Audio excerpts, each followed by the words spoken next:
Queridos amigos e irmãos, na penúltima catequese sobre a oração, o Papa Francisco falou da perseverança no orar. Fez um convite, falou que a oração, a exigência de rezar é como um mandamento que nos é dado pela Sagrada Escritura. E cita o itinerário espiritual do peregrino russo, que começa quando se depara com uma frase de São Paulo na primeira carta aos Tessalonicenses: orai sem cessar, e em todas as circunstâncias dai graças.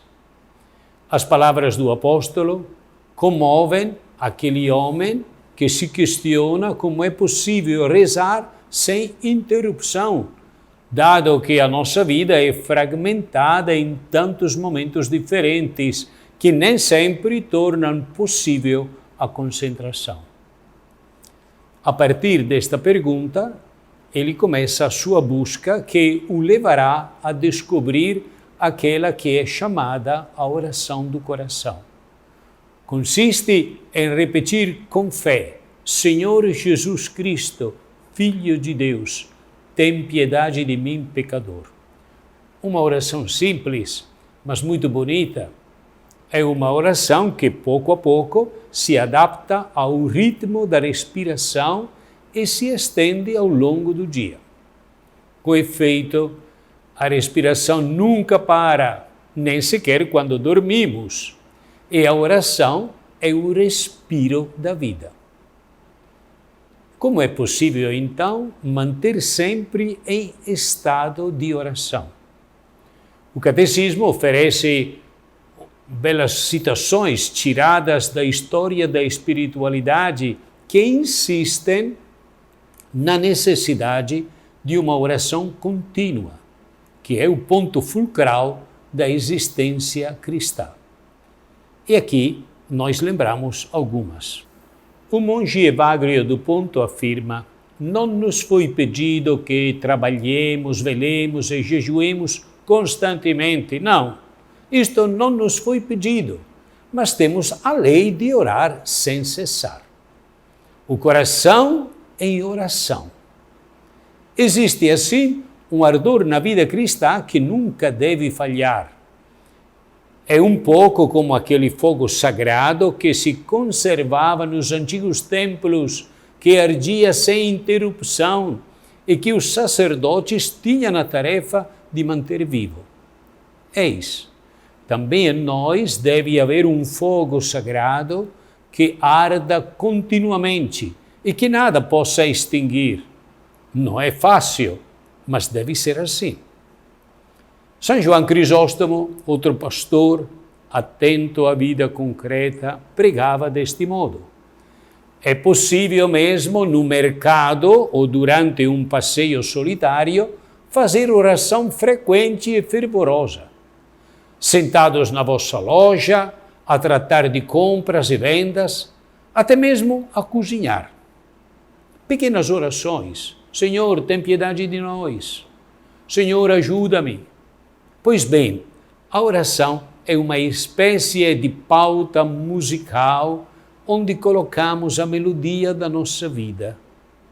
Não está em contraste com o trabalho diário, não contradiz as muitas pequenas obrigações e compromissos, mas antes é o lugar onde cada ação encontra o seu sentido, o seu porquê e a sua paz. Certamente, pôr em prática estes princípios não é fácil. Um pai e uma mãe ocupados em mil afazeres podem sentir nostalgia por um período da sua vida quando era fácil encontrar tempos regulares e espaços para a oração. Depois os filhos, o trabalho, as ocupações da vida familiar, os pais que envelhecem. Tem-se a impressão de nunca conseguir concluir tudo. Por isso é bom pensar que Deus, nosso Pai, o qual tem de cuidar de todo o universo, se lembra sempre de cada um de nós. Por conseguinte, também nós devemos recordá-lo sempre. Podemos então recordar que no monaquismo cristão o trabalho foi sempre realizado com grande honra, não só por dever moral de prover a si mesmo e aos outros, mas também por uma espécie de equilíbrio, um equilíbrio interior. É perigoso para o homem cultivar um interesse tão abstrato a ponto de perder o contato com a realidade. O trabalho ajuda-nos a manter-nos em contato com a realidade. As mãos juntas do monge contêm os calos daqueles que empunham pás e enxadas. Quando no Evangelho de Lucas, capítulo 10, versículo 38, Jesus diz a Santa Marta que a única coisa realmente necessária é ouvir Deus, não significa de modo algum que despreza os muitos serviços que ela estava a realizar com tanto empenho. Tudo no ser humano é binário. O nosso corpo é simétrico. Temos 2 braços, 2 olhos, 2 mãos. Assim também o trabalho e a oração são complementares.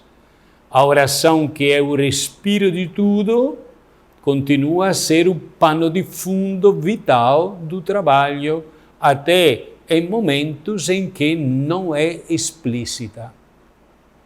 É desumano estar tão absorvidos pelo trabalho ao ponto de não encontrar tempo para a prece. Ao mesmo tempo, uma oração que esteja alienada da vida não é saudável. A oração que nos afasta da realidade do viver torna-se espiritualismo, ou até pior, ritualismo. Recordemos que Jesus, depois de ter mostrado a sua glória aos discípulos no Monte Tabor, não quis prolongar aquele momento de êxtase, mas desceu com eles do monte e retomou o caminho diário. Porque aquela experiência devia permanecer nos corações como luz e força da sua fé. Também uma luz e força para os dias que estavam próximos, os dias da paixão. Assim, os tempos dedicados a estar com Deus reavivam a fé, que nos ajuda na realidade da vida. E a fé, por sua vez, alimenta a oração sem interrupção. Nesta circularidade entre fé, vida e oração, o fogo do amor cristão que Deus espera de nós mantém-se aceso.